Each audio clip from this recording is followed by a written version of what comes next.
आप देख रहे हैं उत्तराखंड का नंबर 1 चैनल उत्तराखंड हलचल। तो एक लोकतंत्र के सच्चे प्रहरी के रूप में काम कर रहे हैं। यहाँ पर उपस्थित हुए उत्तराखंड बेरोजगार संघ परिवार की तरफ से आप सभी को सादर प्रणाम। आप आए, आपका बहुत बहुत धन्यवाद एवं आभार। आज कुछ नए विषयों को लेकर हमारे उत्तराखंड बेरोजगार संघ के अध्यक्ष बॉबी पंवार जी, आप सभी परिचित हैं कि वो पूर्व सांसद प्रत्याशी भी रहे और काफी लोगों का समर्थन आशीर्वाद उनको प्राप्त हुआ। आपके बीच कुछ नए विषयों को लेकर आज एक बार फिर से उपस्थित हुए हैं और हमारे बीच संजय भाई, राम कंडवाल जी और संजय जसपाल चौहान और अखिल भाई हमारे बीच उपस्थित है। सीधे कार्यक्रम को आगे बढ़ाते हुए मैं निवेदन करता हूं बॉबी भाई से कि आप जो विषय आज हम यहाँ पर लेकर आए हैं उसको प्रस्तुत करें। भाई बॉबी पंवार जी। बहुत बहुत धन्यवाद सुरेश भाई। यहाँ पर उपस्थित हमारे सभी print media, electronic media, digital media के तमाम पत्रकार बंधुओं को मैं प्रणाम करता हूँ, उनका अभिनंदन करता हूँ। आप सभी समय समय पर हमारी इस आवाज़ को समाज के बीच ले जाने का काम करते हैं। आप सब इसके लिए साधुवाद हैं। और आज का जो विषय है वो विषय इस प्रकार से है कि हाल ही में एक घटना हुई थी।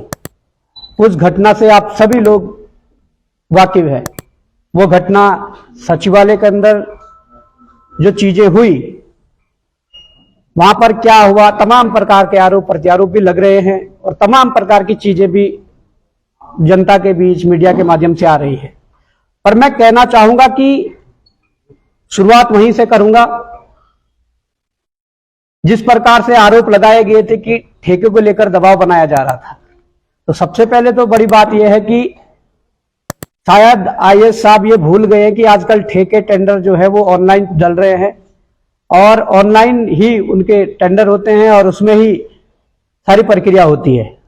या तो वो ये बता दें कि किस ठेकेदार को दिलाना चाह रहे थे और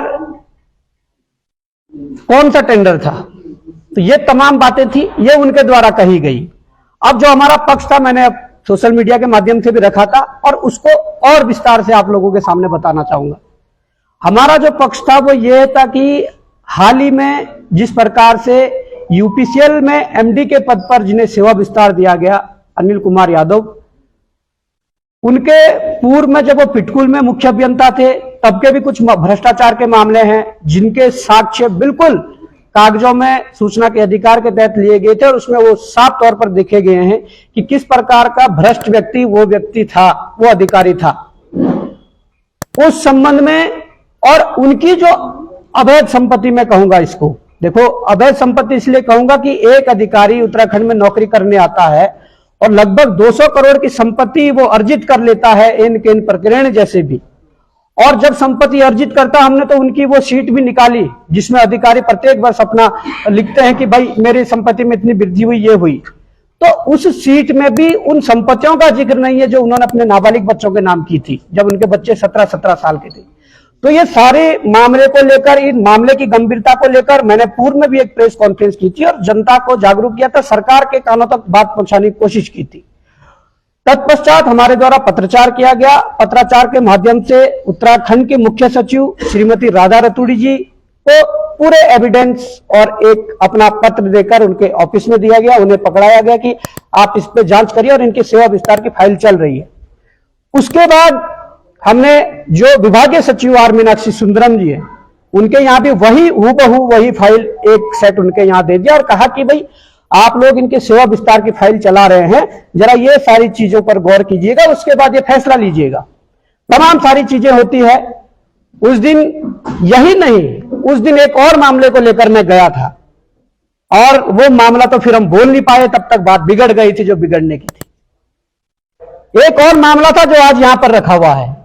इस मामले को लेकर भी मैं उनसे डिस्कस करना चाहता था, परंतु तब तक इसी सेवा विस्तार वाले मामले में गहमा गहमी हुई और चीजें हुई और वहां से बात बिगड़कर फिर हमें भी वापस आना पड़ा।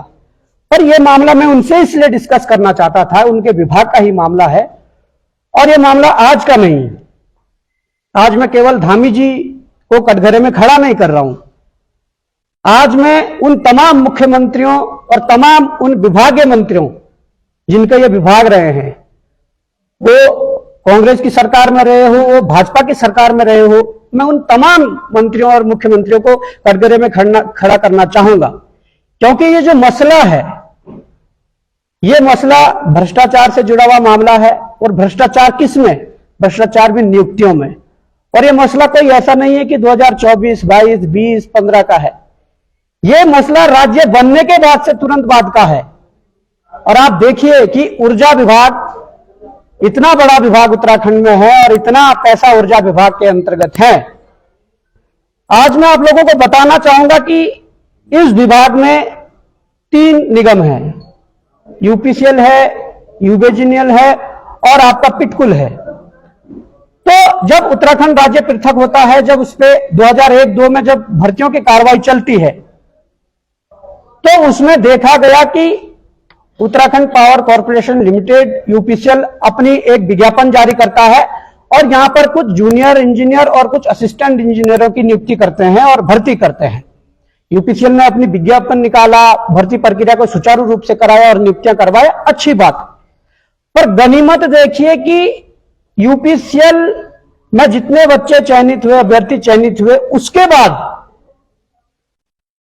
जब यूजेबीनियल को जरूरत थी तो अपनी विज्ञापन अलग से निकाल सकता था, जबकि अलग अलग सबके विज्ञापन निकलते हैं।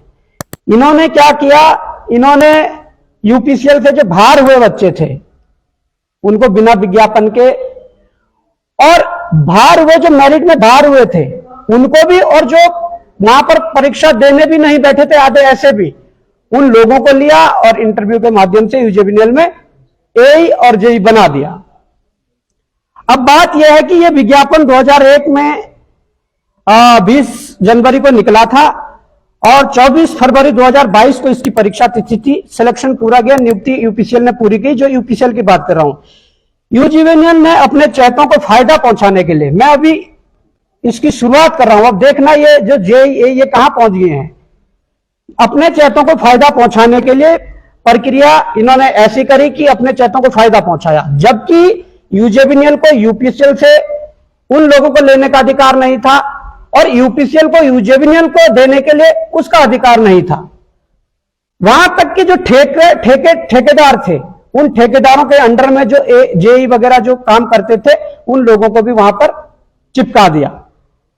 अब जब इनसे आरटीआई के माध्यम से मांगा गया कि जो संविदा पे आप लोगों ने लगाए थे उनका नियमितीकरण कैसे हुआ, तो 2013 की नियमावली पकड़ा देते हैं। अब नियुक्तियां 2001, 2, 3 में हुई, आप 2013 की जो नियमितीकरण वाली नियमावली वो पकड़ा रहे हैं, तो ये तो बात बनती नहीं है। अब समस्या ये है कि हमने तो देखा कि जब इन लोगों से हमने तमाम प्रकार की जो चीजें ली आरटीआई में, तो आरटीआई में देखा गया कि इन्होंने जब इनके नाम और वो मांगे गए, तो इन्होंने जो लास्ट वाला जो नंबर वाला जो पोजीशन है वहां पर पूरा पेज लगाकर उसको दबा दिया और सूचना हटा दी गई। ऐसा क्यों?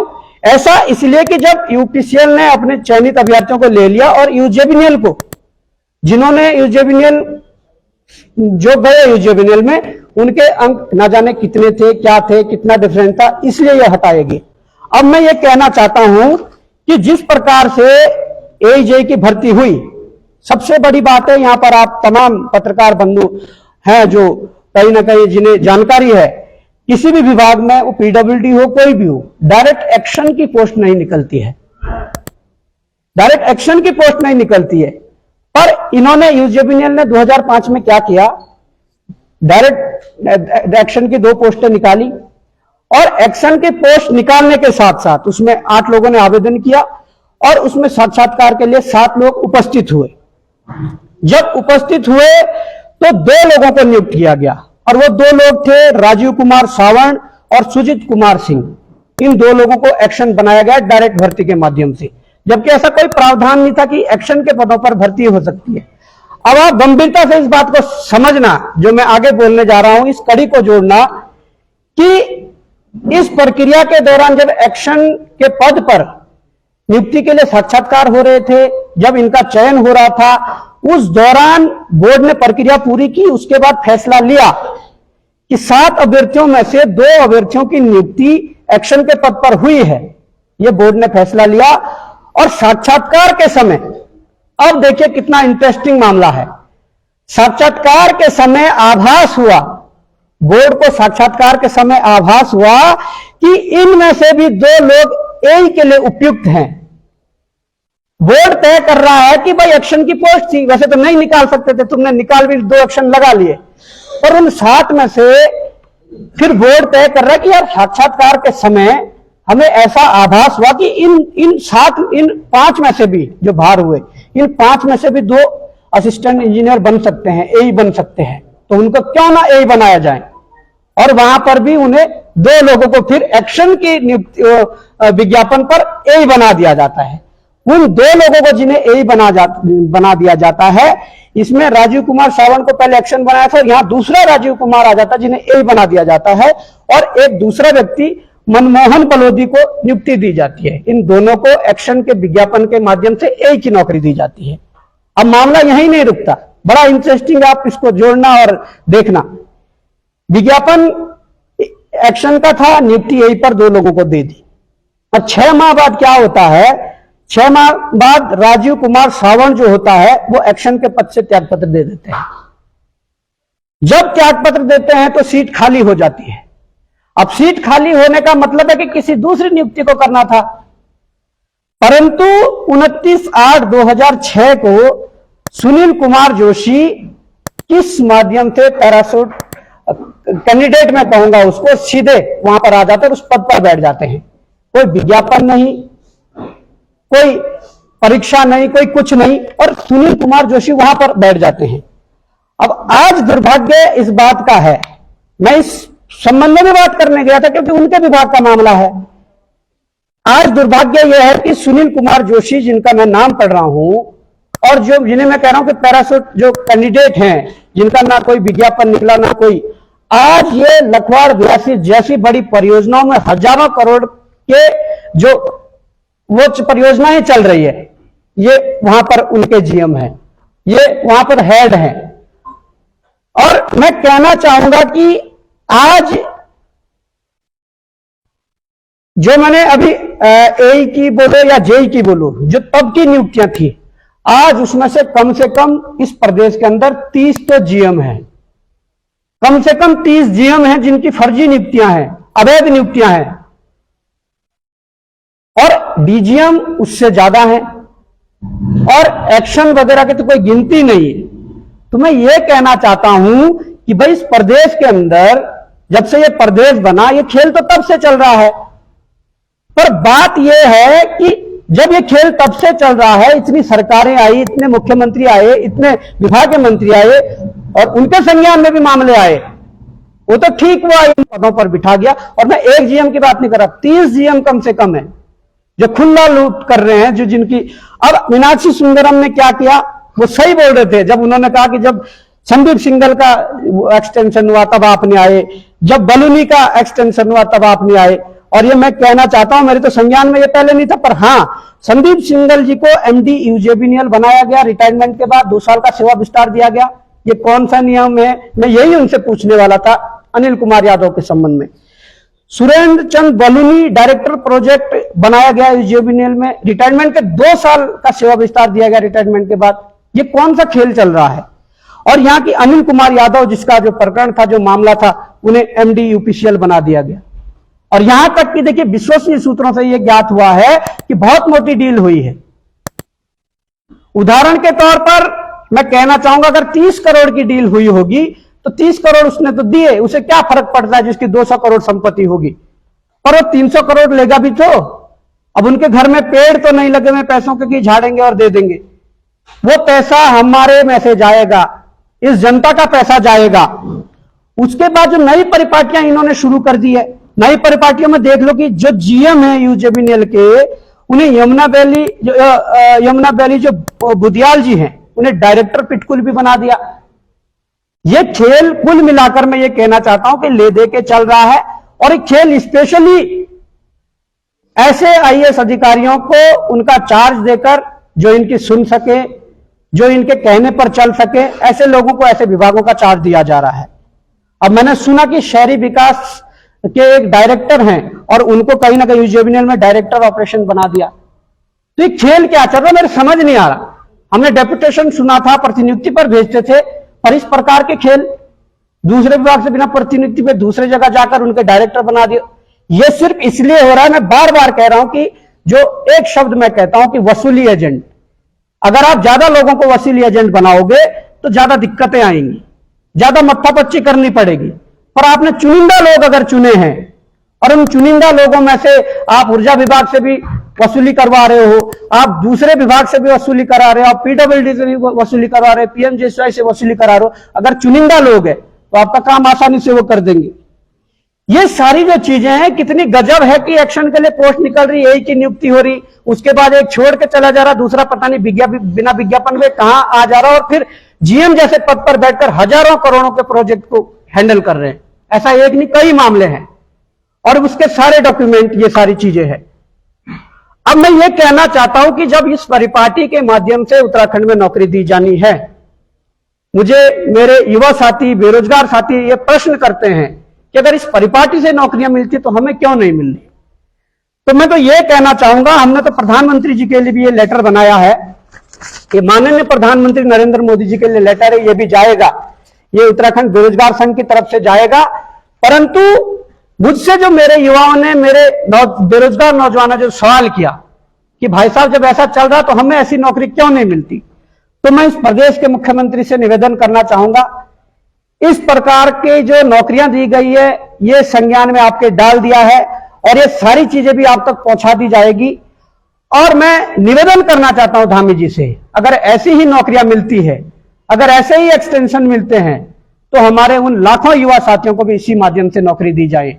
और मैं उन लाखों युवाओं को भी कहना चाहता हूं कि अगर आप लोग इस आवाज को और ऊंचा करना चाहते हो, इस आवाज को और आगे बढ़ाना चाहते हो, इस मामले को और आगे बढ़ाना चाहते हो, तो आपका नैतिक कर्तव्य है कि आप मुख्यमंत्री पुष्कर धामी जी को एक लेटर लिखें कि जिस माध्यम से इन लोगों को ये नौकरियां दी गई है उसी नियमावली के तहत हमें भी ये नौकरियां दी जाएं और उसकी प्रतिलिपि प्रधानमंत्री जी को भेजें। इसमें सीबीआई से कम जांच हम नहीं मानेंगे, या तो प्रदेश के लाखों नौजवानों को इसी माध्यम से नौकरी दी जाए जैसे इन्हें दी गई है, नहीं तो इन सबकी संपत्ति की जांच करके जो अवैध तरीके से नौकरियां लगे थे, जिन्होंने आज अरबों खरबों रुपए कमा लिया है, इनके संपत्तियों की जांच होनी चाहिए और किन अधिकारियों के द्वारा, किन नेताओं के द्वारा संरक्षण दिया गया उन पर कार्रवाई होनी चाहिए। और मैं यही कहना चाहता हूं, उत्तराखंड के ऊर्जा निगम के जो तीनों विभाग हैं, इनमें मानव संसाधन, इसमें यूजेबीएल के मानव संसाधन की सीबीआई जांच कर, भ्रष्ट अधिकारियों की जांच कर इन्हें नियुक्ति एवं संरक्षण देने पर जिम्मेदार अधिकारियों के विरुद्ध कार्रवाई होनी चाहिए।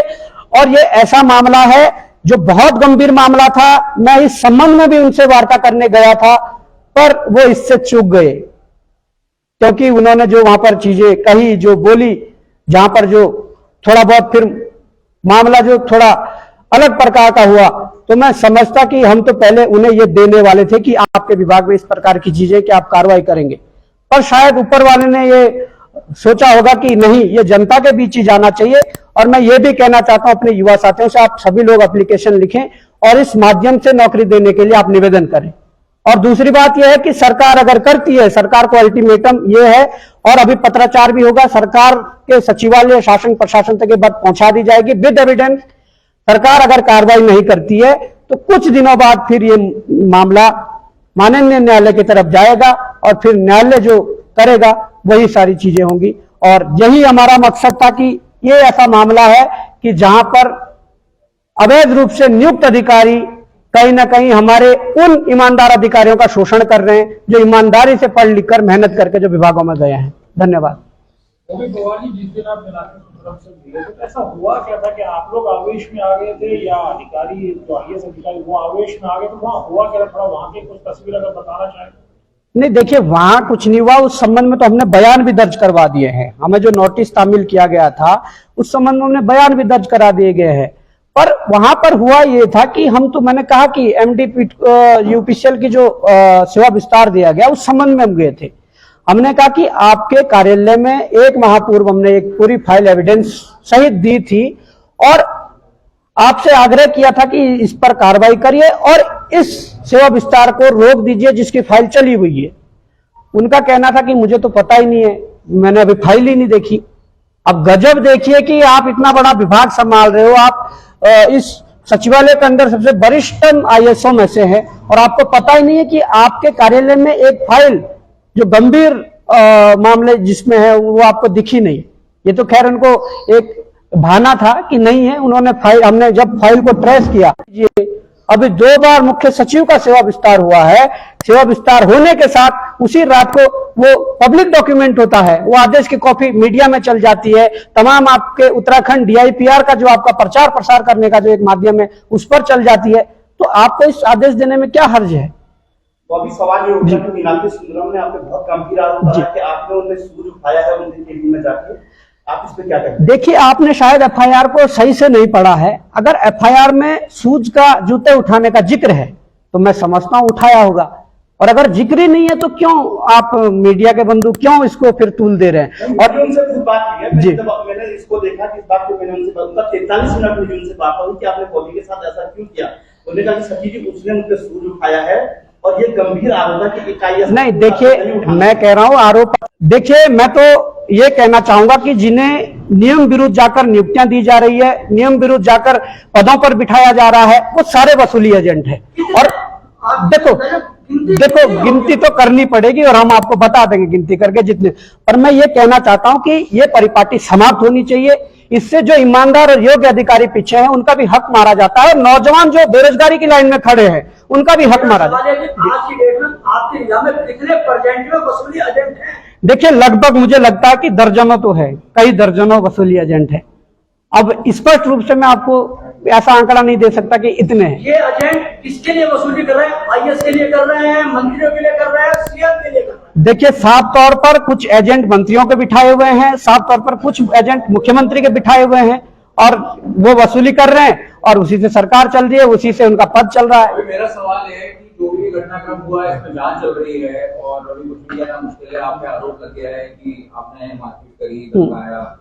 आपको वहां से निकलने में, सचिवालय के बाहर निकलने में कितना समय लगा? आपको किसी ने रोका कि भाई जो भी घटनाक्रम हुआ है क्या सुरक्षा? देखिए, मुझे तो किसी ने रोका नहीं और मैं सचिवालय से बाहर आया। सचिवालय के सारे गेटों में सुरक्षा चाक चौबंद रहती है और मैं अब जब वो ये घटनाक्रम हुआ तो उसके बाद जब वो बाहर आए दूसरे दरवाजे से हम बाहर आ गए। मैंने कहा फाइल खोल के फिर देख लेना। मैंने गैलरी में भी कहा, जब वो गैलरी में खड़े थे किसी से फोन पे बात कर रहे थे, मैंने कहा भाई फाइल फिर से देख लेना, और मैं अपना सीढ़ियों से उतरकर नीचे आकर बाहर आ गया।